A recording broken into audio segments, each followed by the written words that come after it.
ассалому алайкум бинандаҳои азизу арҷуманд. ҳоло ба таваҷҷӯҳи шумо нашри таҳлилӣ ва ҷанбастии ҳафта аз телевизиони симои шаҳри Панҷакейн манзур мегардад. ба ҳамагон маълум аст ки давоми ҳафтаи сипаришуда дар кишварҳои ҷаҳон ҷумҳурии Тоҷикистон, вилояти Суғд ва шаҳру деҳоти Панҷакейн рӯйдоду воқеаҳои гуногуне ба амал омаданд ки ҳоло хабарнигорони мо муҳимтарин рӯйдодҳои ҳафтаи сипаришударо барои шумо пешниҳод месозанд. бо мақсади иҷрои фармони асосгузори сулҳу ваҳдати миллӣ пешвои миллат, президенти ҷумҳурии Тоҷикистон, сарфармондеҳи олии қувваҳои мусаллаҳи ҷумҳурии Тоҷикистон муҳтарам Эмомалӣ Раҳмон дар саҳни майдони парчами давлатии ҷумҳурии Тоҷикистон дар шаҳри Панҷакент маросими гусели гурӯҳи аввалини наваскарон ба хидмати ҳарбӣ баргузор шуд. Пеш аз оғози чорабинӣ, чун анъана, наваскарон аз нони модарон насиба гирифтанд то хидмати ватанро содиқона ба ҷо оварда, боз бо сари баланд ба назди волидон баргарданд. ҷамъомади тантанавӣ бо садо додани суруди миллии ҷумҳурии Тоҷикистон оғоз гардид. раиси шаҳри Панҷакент Абдухолиқ Холиқзода суханронӣ намуда изҳор дошт ки хидмат ба ватан модар рисолати фарзандӣ ва қарзи шаҳрвандӣ буда, роҳбарияти мамлакат барои адои хизмати ҳарбӣ шароитҳои заруриро фароҳам овардааст. яке аз пояҳои пуриқтидори давлату миллат артиши тавонои он ба шумор меравад ва имрӯз қувваҳои мусаллаҳи ҷумҳурии Тоҷикистон қодиранд манфиатҳои давлати соҳибистиқлоламонро сарбаландона ҳимоя намоянд. дар идомаи суханронии худ раиси шаҳри Панҷакент зикр дошт ки шумо ҷавонон низ анъанаҳои беҳтарини падарон ва бародарони худро бо муваффақият идома дода дар сафҳои қувваҳои мусаллаҳ бо сари баланд, одобу ахлоқи ҳамида ва рафтори намунавӣ хидмат карда шаъну обрӯи диёрро боз ҳам баланд мебардоред. дар идомаи чорабинӣ собиқадорон волидайни даъватшавандагон суханронӣ намуда зикр доштанд ки хизмат ба ватан аслан хизмат намудан ба падару модар ва бародарону хоҳарон аст. боварии комил дорем ки бо сари баланд ва нангу номуси ҷавонмардона қарзи шаҳрвандии худро дар назди модар ватан ба ҷо меоред.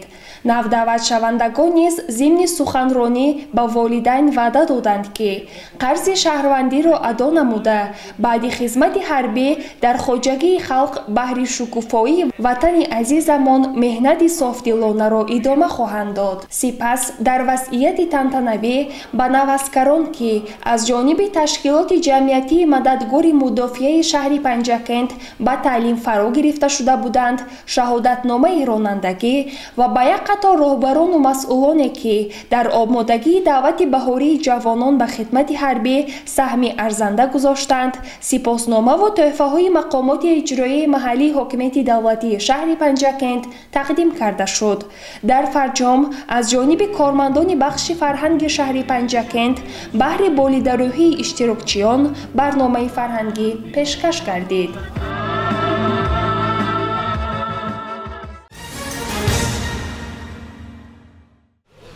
дар арафаи таҷлили ҷашни байналмилалии Наврӯз, намояндаи ҳукумати ҷумҳурии Тоҷикистон, президенти Академияи миллии илмҳои ҷумҳурӣ Хушвақтзода Қобилҷон, муовини раиси вилояти Суғд Зайнура Азимӣ ва раиси шаҳри Панҷакент Холиқзода Абдухолиқ ба қисми ҳарбии 05170 ташриф бурда, афсарону сарбозони ин қисми низомиро бо ҷашни Наврӯзи ҷаҳонӣ табрик намуданд.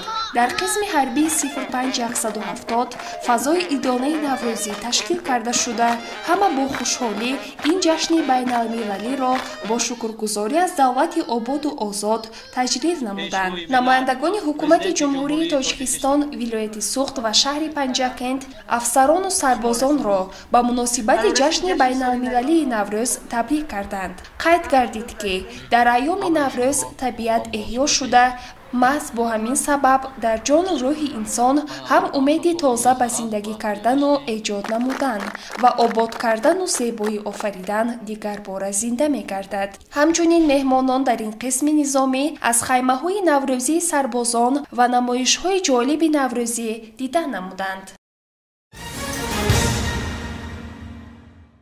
قدرشناسی و ارجگذاری به سابقه‌داران با دستور پیشوای معظم ملت در سیاست اجتماعی حکومتی کشور جایگاهی خاص را صاحب است. در تالار خرد مقامات اجرایی محلی حکومت دولتی شهر پنجکند جمع آمد تنتنوی برگزار گردید.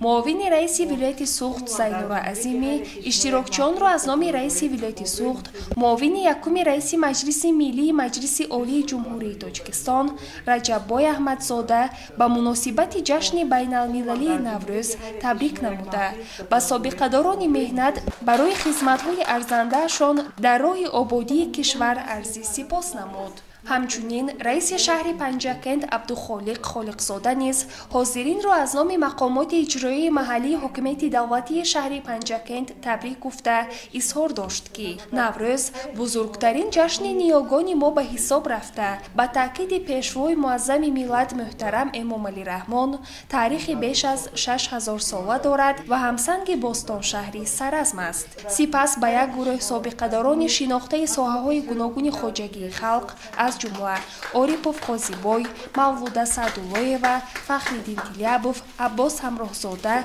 عایشه بابایارова، محمدی ترسونов، نصرالدین سیروجدینov، عبدالرؤوف رزاقov، رحمان بابایف، آیخمار شادییوا، طلبجان احدов، غوثالدین ارسلانov تحفه های رئیس ولایت سوخت رجب‌بای احمدزاده تقدیم کرده شد.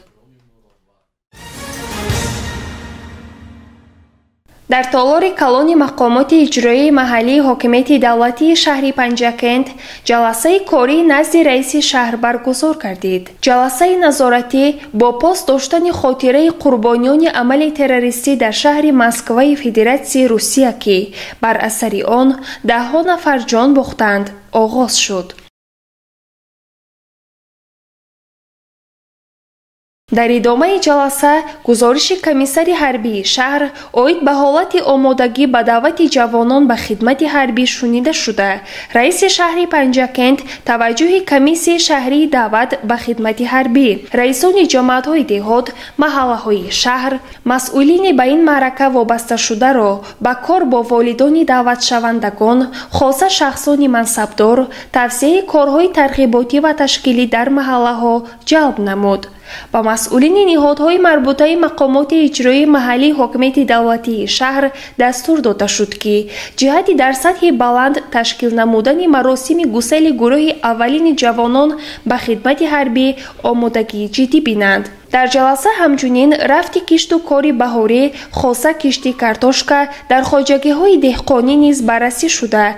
با مسئولان ریاست کشاورزی، اداره کمیته زمین، جماعت‌های دهات برای در مهلت مساعد انجام دادن کشت دستور داده شد. در ادامه جلسه اوید به حل دیگر مسائل مهم حیات اقتصادی و اجتماعی شهر از جمله نهالشینانی، سبز و خرمگردانی، تازه آزاده نمودن حدود شهر و دهات، نو کردن شعار و آویزه ها، رعایت قانون جمهوری تاجیکستان درباره تنظیم عنعنه و جشن و مراسم در جمهوری تاجیکستان، جای عوض‌کنی کادرهای راهبری کننده در شعبه معارف، مسئولین موظف گردیده. پیشنهاد مقامات حفظ حقوق مورد بررسی قرار گرفت. گزارش صبرینه اکرم و بشرا حسین صالحov. طبق نقشه برگزاری واخوری‌های وکیلان مجلس وکیلان خلقی ولایت در مؤسسه‌های تحصیلات میانه عمومی رقم 71 و 3 شهر پنجکند، ملاقات وکیل مجلس وکیلان خلقی ولایت از حوزه انتخاباتی پنجکند رقم 3 رئیس شهر پنجکند خالقزاده عبدالخالق با انتخاب کنندگان برگزار شد. در ملاقات از فعالیت به حیث وکیل مجلس ولایتی، رشد اقتصادی و اجتماعی شهر در 3 ماه اول سال روان گزارش ارائه شده. ضمن آن توجه انتخاب کنندگان به محتوا و نقطه‌های اساسی سخنرانی پیشروی معظم ملت پرزیدنت جمهوری تاجیکستان محترم امام علی رحمان дар мулоқот бо фаъолони ҷомеа ва ходимони дин иҷрои қонунҳои миллӣ дар бораи танзими анъана ва ҷашну маросим дар ҷумҳурии Тоҷикистон ва дар бораи масъулияти падару модар дар таълиму тарбияи фарзанд, пешгирии гароиш ва шомилшавии ҷавонон ба ақида ва созмонҳои ифротӣ ҷалб карда шуд. гуфта шуд ки бо ташаббуси асосгузори сулҳу ваҳдати миллӣ пешвои миллат президенти ҷумҳурии Тоҷикистон муҳтарам Эмомалӣ Раҳмон ва дастгирии мардуми кишвари маҳбубамон Қонуни ҷумҳурии Тоҷикистон дар бораи танзими анъана ва ҷашну маросим дар ҷумҳурии Тоҷикистон аз санаи 8 июни соли 2007 қабул гардид.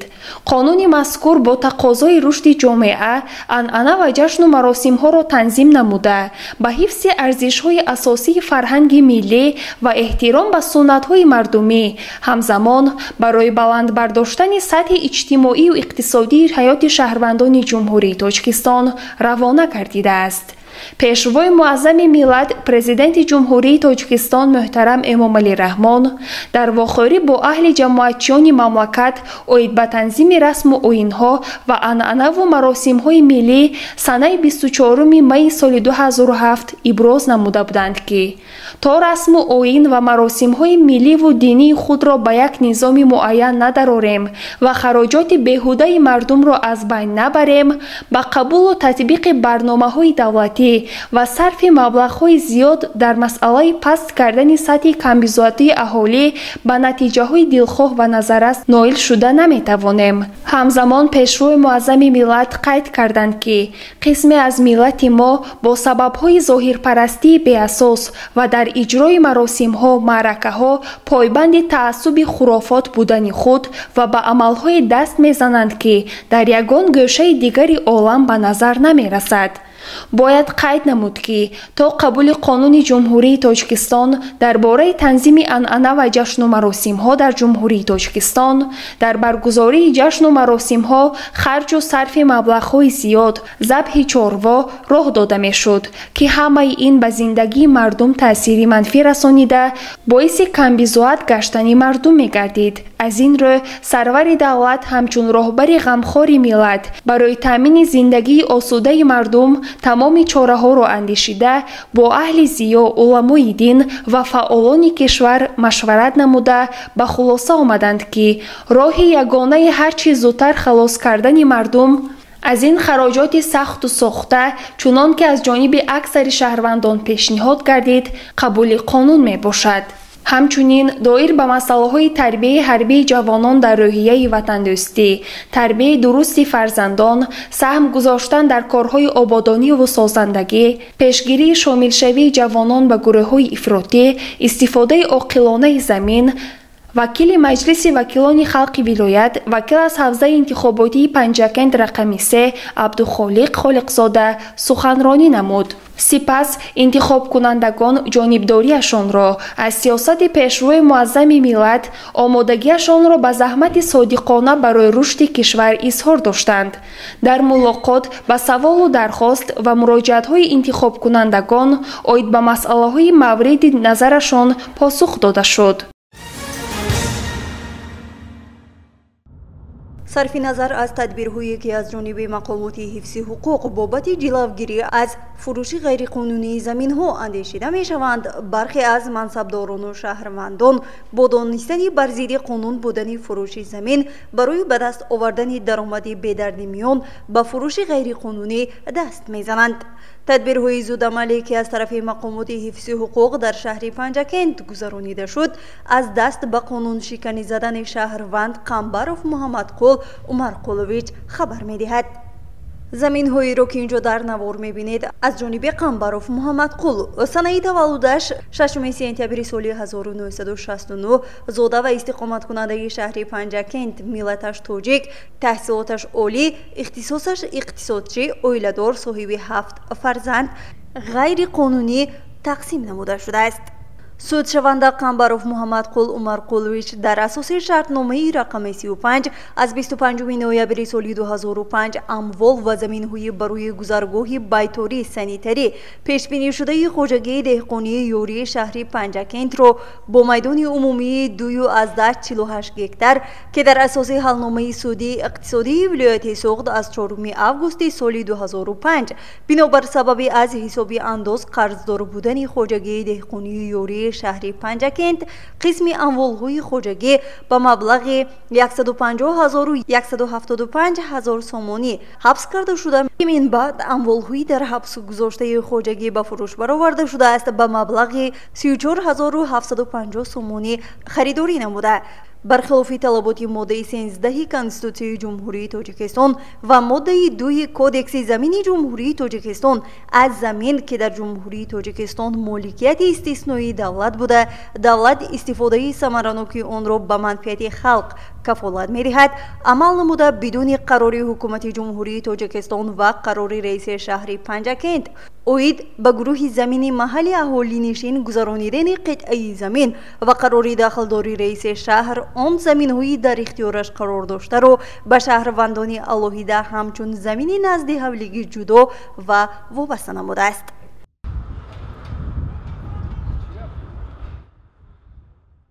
дар маҷлиси ошкорои суди толори маҷлисгоҳи суди шаҳри Панҷакент таҳти судиякунанда суди шаҳри Панҷакент Мирзозода Манучеҳр бо котиби Убайдуллозода Шодон бо иштироки айбдоркунандаи давлатӣ Сиддиқзода ва ҳимоятгар Мирзо Фотир ва Дилбар гузаронида шуд. пас аз пурсиши шоҳидон суд чунин ҳукм кард. ҳукм аз номи ҷумҳурии Тоҷикистон 20 марти соли 2024 шаҳри Панҷакент.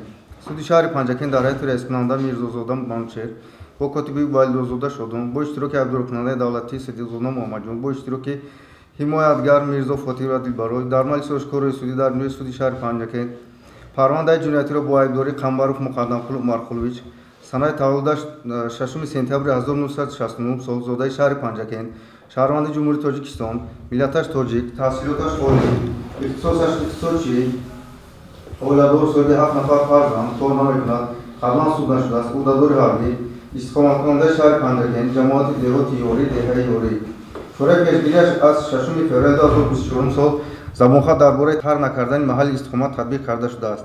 дар содир намудани ҷинояти дар моддаи 338 илова 1 қисми 2 банди А Кодекси ҷиноятии Ҷумҳурии Тоҷикистон пешбинигардиро баррасӣ намуда бо дарсаси моддаҳои 332, 335, 336, 338, 339, 341, 344, 347, 348, 350, 359 Кодекси мурофиаи ҷиноятии Ҷумҳурии Тоҷикистон ҳукм кард. Камбаров Муқаддамқул Умарқулович бо моддаи 338 илова 1 қисми 2 банди А Кодекси ҷиноятии Ҷумҳурии Тоҷикистон гунаҳгор дониста шавад. ба Камбаров Муқаддамқул Умарқулович бо моддаи 338 илова 1 қисми 2 банди А Кодекси ҷиноятии Ҷумҳурии Тоҷикистон ҷазо дар намуди маҳрум сохтан аз озодӣ ба муддати 5 солу 6 моҳ бо маҳрум кардан аз ҳуқуқи ишғоли мансабҳо дар корхонаҳо, ташкилот ва хоҷагиҳои ба замин алоқамандӣ дошта, новобаста аз шакли моликияташон ба муддати 2 сол бо аду кардани ҷазо дар калони ислоҳии дорои низомашон пурзур таъин карда шавад.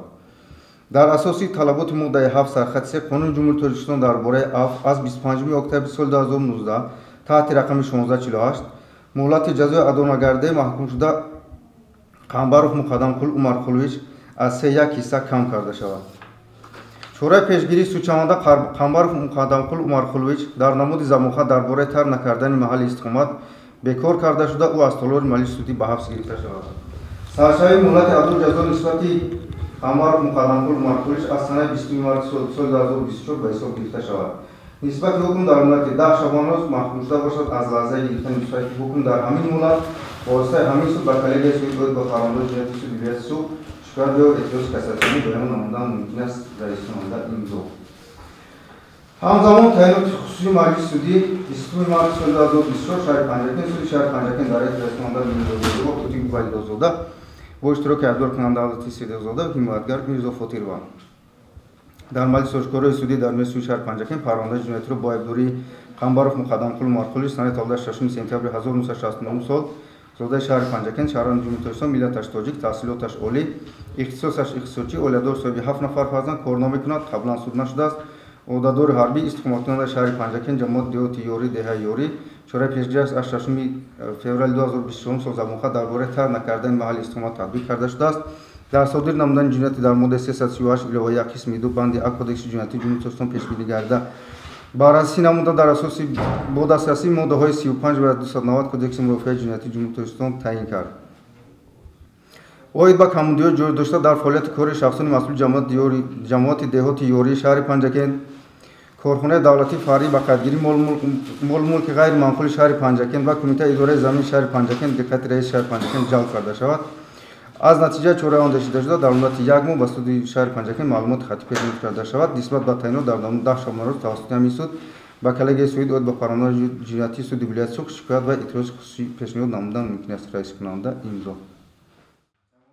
در آخر ابراز شد که نام برده با میدانی از 0.6 تا 0.10 گکتر قطعه زمین را همچون زمین نزد حوالگی غیر قانونی جدا نموده به شهروندان داده است که شهروندان آن قطعه زمین را هموار کرده در آن خانه‌های استقامتی بنیاد نمودند که در نتیجه با منفعت دولت ضرری جدی رسیده است.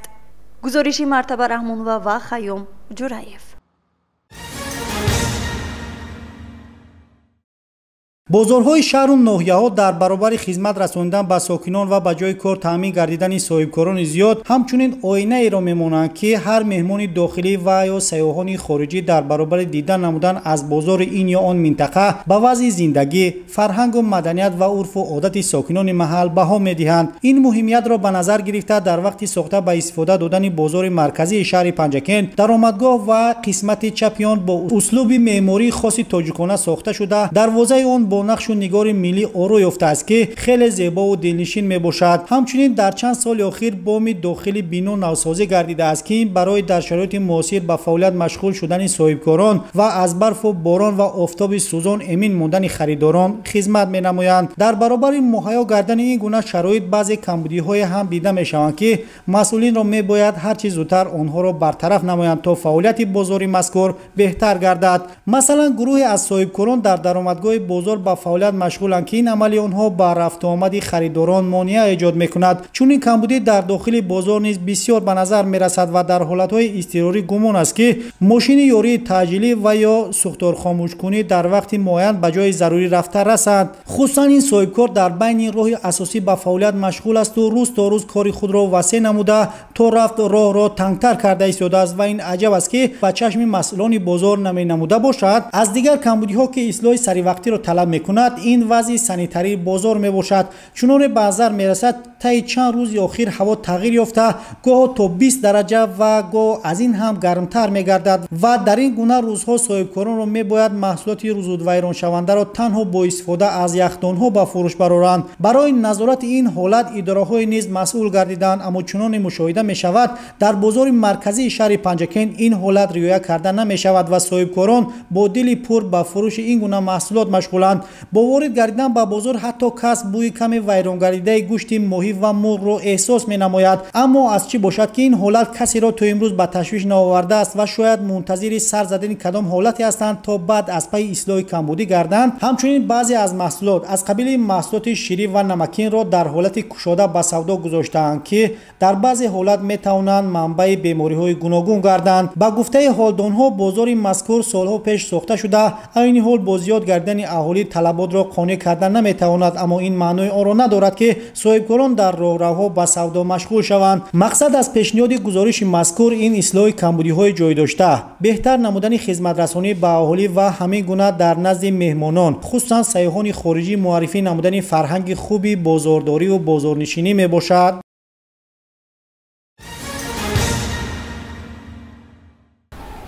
بعد به دست آوردن استقلالات دولتی حکومت کشور به تاریخ و فرهنگ و جشن و مراسم‌های مردمی دقت جدی داده برای احیای ارزش‌های ملی تلاش می‌نمایند. در قطار جشن‌های ملی و مردمی تجلیل جشن نوروز میان مردم تاجیک و تاجیکستانیان مقام خاص دارد. با دستگیری رئیس محله شادیانه الماس زمانوف و رئیس بانوان محله مذکور اشیر و زهرا، ساکنان محله شادیانه با خرسندی و خوشحالی با چهره‌های خندان و таманниётҳои нек ва муносибати наврӯзи аҷам деги суманак ниҳоданд. наврӯз яке аз бузургтарин ҷашнҳои миллию фарҳангии мардуми тоҷик маҳсуб гардида ҳамасола дар остонаи оғози фасли баҳор ва эҳёи табиат таҷдил мегардад. модарон назди деги суманак таманниётҳои худро иброз намуда шукргузорӣ аз ватани ободу осудаи худ мекарданд. кӯдакон порчаҳои шеърӣ қироат намуда дар баробари калонсолон хурсандӣ доштанд. наврӯзи навбаҳорон бар гулрӯхон муборак,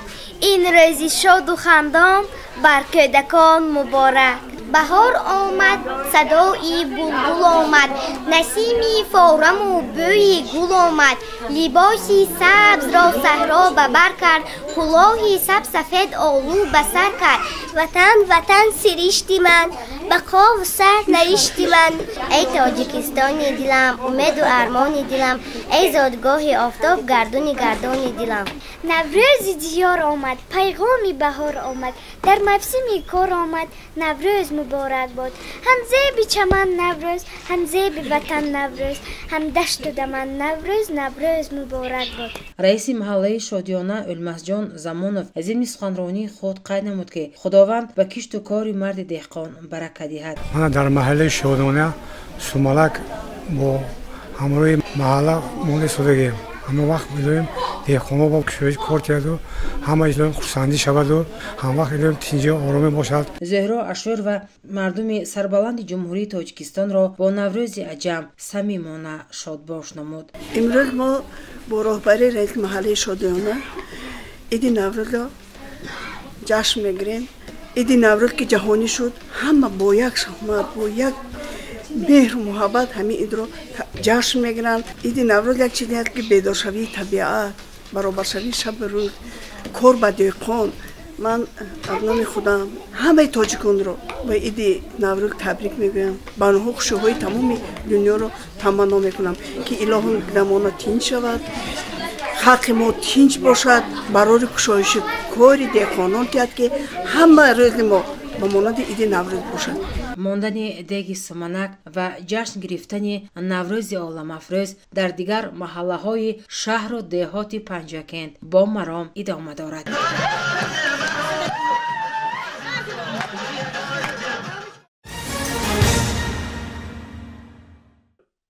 воқеан ҳафтае ки сифарӣ гардид дар хотироти мо бо рӯйдоди воқеаҳои гуногунаш сабт хоҳад шуд. инак ҳафтаи нав оғоз меёбад. мо ба ҳамаи шумо бинандагони азизу арҷуманд дар ҳафтаи нав пеш аз ҳама тани сиҳат, хонаи обод, бахту саодат ва муваффақиятҳо дар ҳамаи ҷоддаҳои зиндагӣ орзу мекунем ва ман умед мекунам ки мардуми Панҷакенти Бостон дар роҳи татбиқи сиёсати созандаи асосгузори сулҳу ваҳдати миллӣ, пешвои миллат, президенти ҷумҳурии Тоҷикистон муҳтарам Эмомалӣ Раҳмон саҳми арзандаи хешро мегузоранд ва мо ҳамагон ҷашни фархондаи 35-мин солгарди истиқлоли давлатии ҷумҳурии Тоҷикистонро сазовор истиқбол мегирем. саломату сарбаланд бошед.